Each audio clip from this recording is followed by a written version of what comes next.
فيقول ربي أكرمن وأما إذا ما ابتلاه فقدر عليه رزقه فيقول ربي أهانن. انسان کو اللہ دو طرح سے آزماتے ہیں، دے کر آزماتے ہیں، اکرام سے نوازتے ہیں، عہدوں سے نوازتے ہیں، دولت سے نوازتے ہیں، طاقت سے نوازتے ہیں، شہرت سے نوازتے ہیں.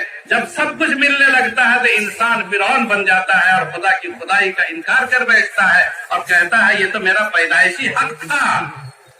اور جب اللہ تعالیٰ امتحان کا دوسرا رخ پلٹتے ہیں، کتاب کا جب دوسرا صفحہ الٹا جاتا ہے، وَأَمَّا الْإِنسَانُ إِذَا مَا ابْتَلَاهُ فَقَدَرَ عَلَيْهِ رِزْقَهُ وَيَقُولُ رَبِّي أَهَانَنِ، اس کی روزی تنگ کر دی جاتی ہے اور اس کے لیے زمین تنگ کر دی جاتی ہے، ساری وسعتیں سمیٹ دی جاتی ہے، تو انسان کہتا ہے کہ میرا تو بہت اونچا مقام تھا، پروردگار نے مجھے انسلٹ کر دیا، میری توہین کر دی.